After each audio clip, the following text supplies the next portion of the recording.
Du père Tanqueray, précis de théologie ascétique et mystique. Préface de la 6e édition. Comme le titre l'indique, ce précis n'est pas un traité complet, mais un abrégé qui puisse servir de cadre à des études plus détaillées et plus approfondies.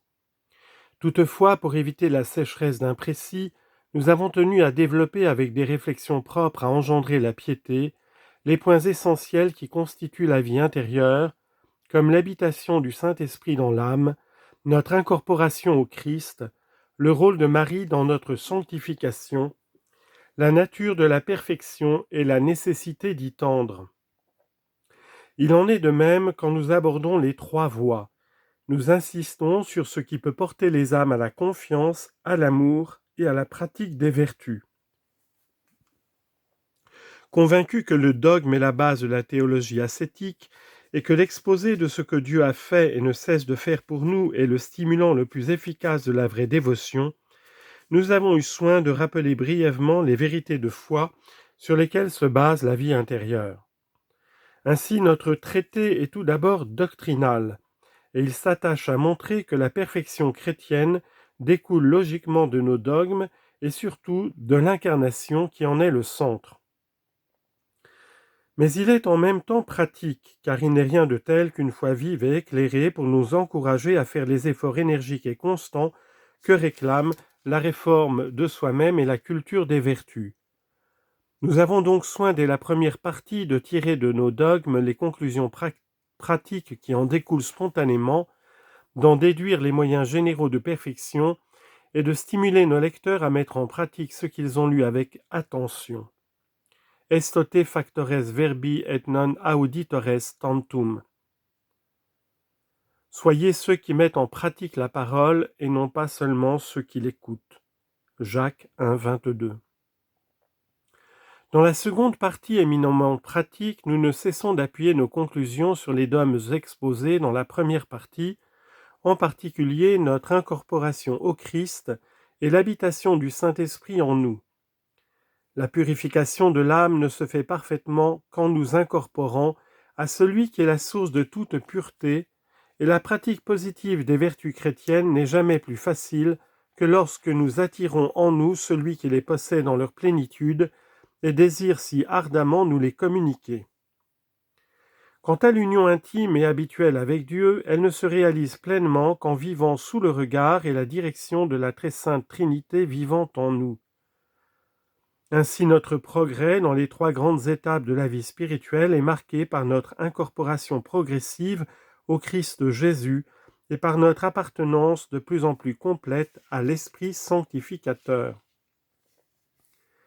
Cette adhérence au Verbe incarné et à son divin esprit n'exclut pas, mais suppose au contraire, une ascèse très active.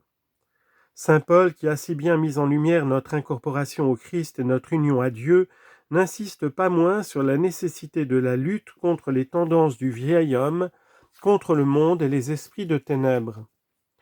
Voilà pourquoi dans l'exposé des trois voies, nous avons souvent parlé de combat spirituel, d'efforts énergiques, de mortification, de tentation, de chute, de relèvement, non seulement pour les commençants, mais encore pour les âmes avancées.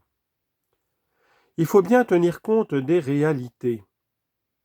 Et tout en décrivant l'union intime avec Dieu et la paix qui l'accompagne, rappeler comme le fait sainte Thérèse que le combat spirituel ne finit qu'avec notre mort. Mais ces luttes incessantes, ces alternatives de consolation et d'épreuve n'ont rien d'effrayant pour les âmes généreuses, toujours unies à Dieu, dans le calme aussi bien que dans la tempête. C'est surtout pour les séminaristes et les prêtres que nous écrivons, mais nous espérons que ce livre sera utile aux communautés religieuses et même à ces nombreux laïcs qui aujourd'hui cultivent la vie intérieure pour exercer plus efficacement l'apostolat. Nous exposerons avant tout les doctrines certaines ou communément reçues, ne donnant qu'une place très restreinte aux questions controversées. Il y a sans doute plusieurs écoles de spiritualité, mais les hommes pondérés de ces diverses écoles s'entendent sur tout ce qu'il y a de vraiment important pour la direction des âmes. C'est cette doctrine commune que nous exposerons en essayant d'y mettre un ordre aussi logique et aussi psychologique que possible. Si toutefois nous montrons une certaine préférence pour la spiritualité de l'école française du XVIIe siècle, fondée sur les enseignements de saint Paul et de saint Jean, et qui s'harmonise si bien avec la doctrine classique de saint Thomas, nous déclarons très sincèrement que nous sommes pleins d'estime pour les autres écoles, et nous leur ferons de larges emprunts, visant beaucoup plus à mettre en évidence ce qui les rapproche que ce qui les différencie. C'est au Verbe incarné et à sa Sainte Mère, siège de la divine sagesse, que nous dédions humblement ce modeste travail, trop heureux s'il peut, sous leur égide, contribuer à la gloire de la très sainte et très adorable Trinité. Ut in omnibus honorificetur Deus per Iesum Christum. Qu'en tous et en toutes choses soit honoré et glorifié Dieu par notre Seigneur Jésus-Christ. 1 Pierre 4, 2. Les quelques changements que nous avons apportés à cette 6e édition pour tenir compte des bienveillantes remarques qu'on a bien voulu nous faire n'en ont point modifié le fond, et nous remercions de tout cœur ceux qui ont bien voulu nous les communiquer. Séminaire d'ici dans la Seine en la Très Sainte Trinité le 3 juin 1928, Père Tancret.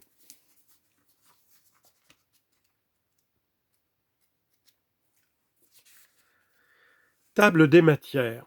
Liste chronologique et méthodique des principaux auteurs spirituels.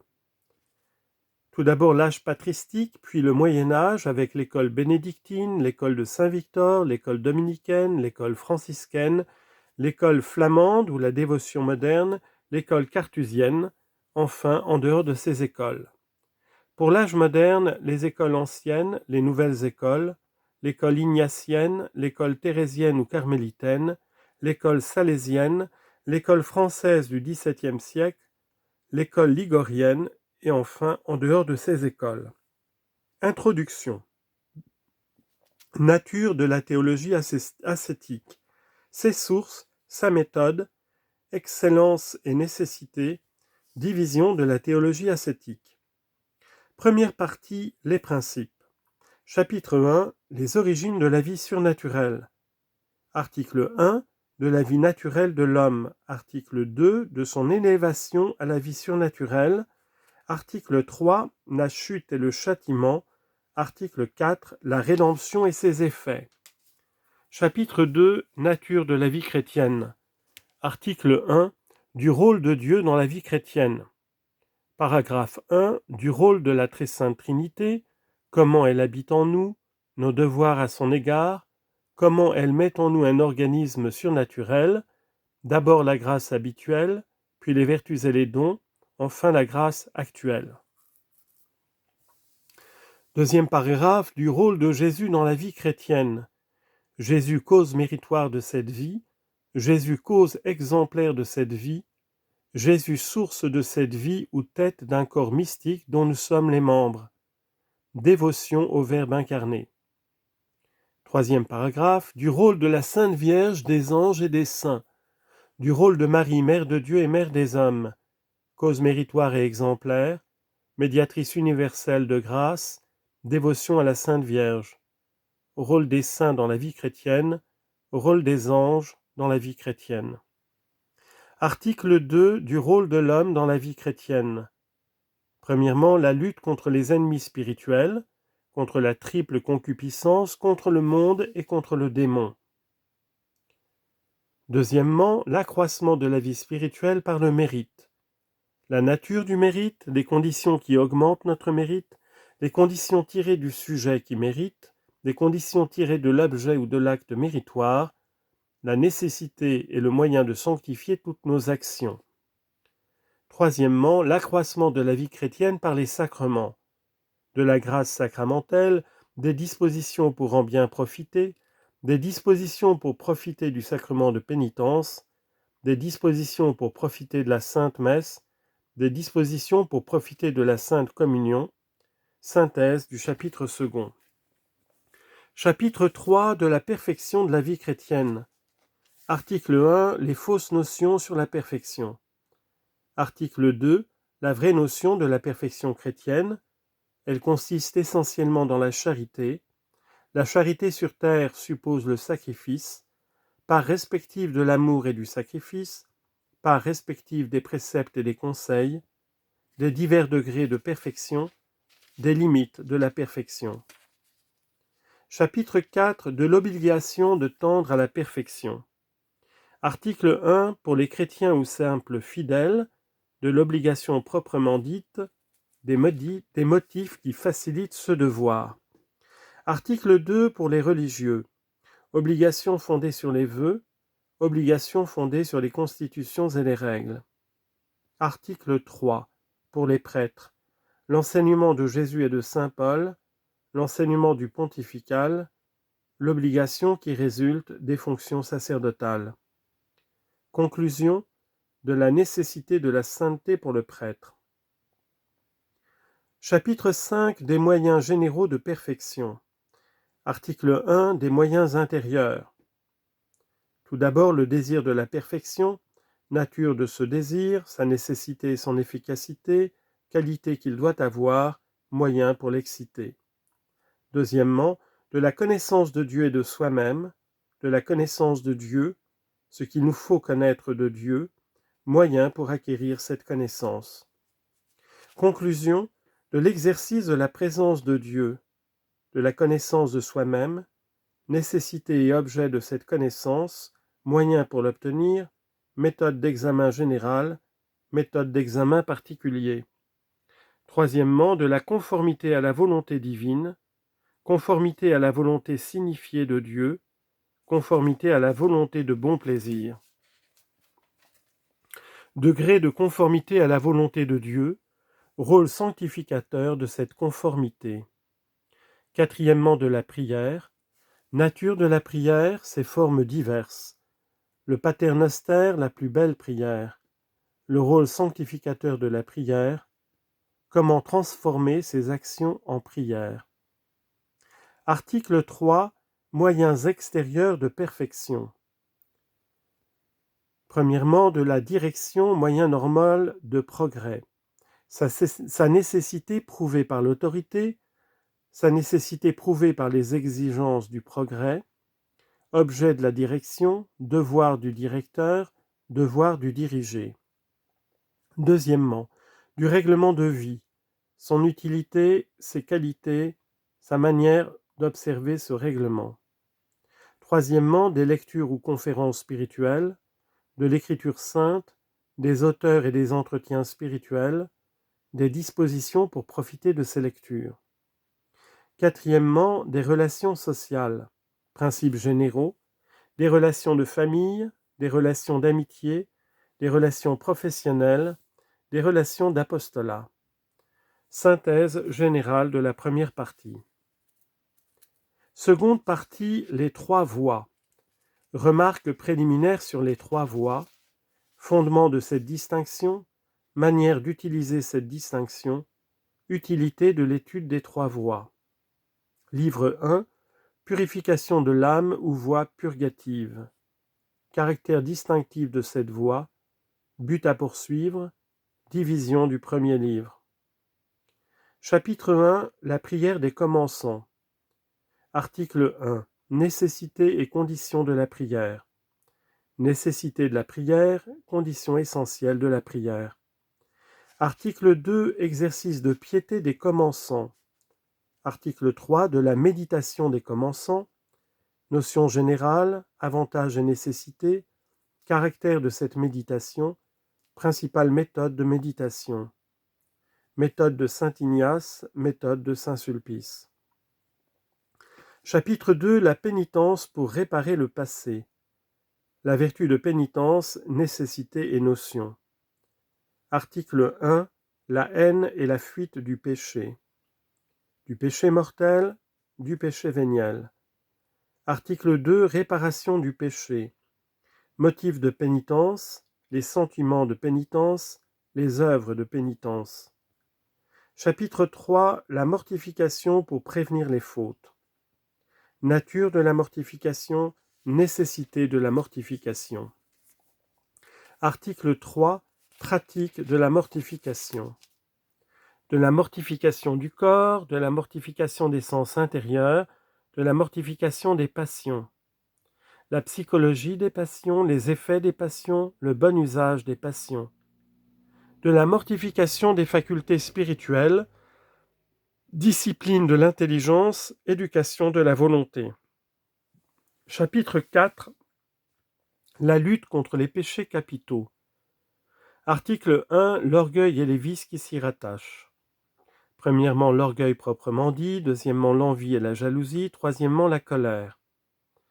Article 2. Les péchés de sensualité. Premièrement, la gourmandise. Deuxièmement, la luxure. Troisièmement, la paresse. Article 3. L'avarice. Chapitre 5. Lutte contre les tentations. Article 1. De la tentation en général. Fin providentielle de la tentation, psychologie de la tentation, attitude à l'égard de la tentation. Article 2. Tentation des commensants. Illusion sur les consolations et les sécheresses. L'inconstance, l'empressement excessif, les scrupules. Appendice. Règles sur le discernement des esprits. Synthèse du premier livre. Livre 2. La voie illuminative. À qui convient cette voie? Le but, Jésus le centre de notre vie, les âmes pieuses et les âmes ferventes. Chapitre 1. De l'oraison affective des commensants. Article 1. Nature de l'oraison affective. Article 2. Ses avantages. Article 3. Ses dangers. Article 4. Méthode d'oraison affective. Chapitre 2. Vertu morale des progressants. Notions préliminaires sur les vertus infuses. Des vertus infuses en général, des vertus morales en particulier. Article 1. De la vertu de prudence.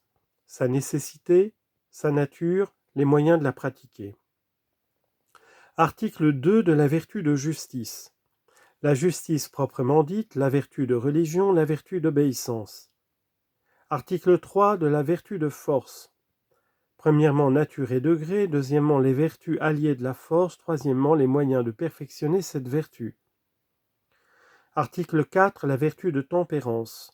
Premièrement, de la chasteté conjugale, de la continence ou virginité. Deuxièmement, de l'humilité, nature et fondement, divers degrés d'humilité, excellence de cette vertu, moyen de la pratiquer. Troisièmement, de la douceur. Chapitre 3. Des vertus théologales. Article 1. La vertu de foi. Sa nature, son rôle sanctificateur, sa pratique progressive. Article 2. La vertu d'espérance. Ses éléments constitutifs, son rôle dans notre sanctification, comment on la perfectionne. Article 3. La vertu de charité. Remarque sur la charité en général. Premièrement, de l'amour de Dieu. Le précepte est le motif de l'amour de Dieu, son rôle sanctificateur, pratique progressive de l'amour de Dieu. Deuxièmement, de la charité envers le prochain, sa nature, son rôle dans notre sanctification, comment on la pratique. Troisièmement, le cœur sacré de Jésus, modèle et source de charité. Le cœur de Jésus est la vie intérieure. Chapitre 4. Retour offensif de l'ennemi. Article 1. Réveil des péchés capitaux. Article 2. La tiédeur. Appendice. Du discernement des esprits dans la voie illuminative. Synthèse du second livre. Livre 3. De la voie unitive. Le but à poursuivre, les caractères distinctifs de la voie unitive, de la contemplation. Chapitre 1. De la voie unitive simple. Article 1. Des dons du Saint-Esprit. Premièrement, des dons en général, nature et excellence, de la culture de ces dons. Deuxièmement, de chaque don en particulier. Le don de conseil, le don de piété, le don de force, le don de crainte, le don de science, le don d'intelligence, le don de sagesse. Troisièmement, rôle des dons dans l'oraison et la contemplation. Quatrièmement, les fruits du Saint-Esprit et les béatitudes. Article 2. De l'oraison de simplicité. Premièrement, sa nature, triple simplification. Deuxièmement, ses avantages. Troisièmement, manière de la faire. Quatrièmement, est-elle une contemplation acquise ou infuse? Chapitre 2 de la contemplation infuse. Article 1 de la contemplation infuse en général. Nature de cette contemplation. Définition, part de Dieu dans la contemplation, part de l'âme. Deuxièmement, avantage de la contemplation. Troisièmement, de l'appel prochain à la contemplation. Quels sont ceux à qui Dieu donne la contemplation? Signe de l'appel prochain à la contemplation. Article 2. Les différentes phases de la contemplation. Premièrement, l'oraison de quiétude. De la quiétude aride ou de la nuit des sens, ses avantages, conduite à tenir. Deuxièmement, de la quiétude suave, recueillement passif, quiétude proprement dite, sommeil des puissances. Deuxièmement, oraison d'union pleine. Troisièmement, l'union extatique ou fiançailles spirituelles. Union extatique suave, nature et différentes phases, effets principaux. Union aride ou nuit de l'esprit. Quatrièmement, l'union transformante ou mariage spirituel, nature de cette union, ses effets. Appendice, quiétisme ou faux mysticisme. Quiétisme de Molinos, quiétisme de Fénelon, semi-quiétisme. Chapitre 3, phénomène mystique extraordinaire. Article 1, phénomène divin. Révélation privée, nature, règles pour les discerner. Phénomène psychophysiologique, de la stigmatisation en particulier, différence d'avec les phénomènes morbides. Article 2, les phénomènes diaboliques. L'obsession, la possession, remède contre la possession. Chapitre 4, questions controversées. Les causes de ces controverses. La contemplation est-elle médiate ou immédiate? L'appel à la contemplation est-il universel? À quel moment commence la contemplation? Conclusion, direction des contemplatifs. Épilogue, les trois voies et le cycle liturgique. La prière, ô Jésus vivant en Marie, ô Jesus vivens in Maria. Appendice, la spiritualité du Nouveau Testament, la spiritualité des synoptiques, la spiritualité de saint Paul, la spiritualité de saint Jean. Deuxièmement, l'étude des caractères par rapport à la sensibilité, par rapport aux facultés spirituelles, par rapport à la vie de relation. Fin du plan de cet ouvrage.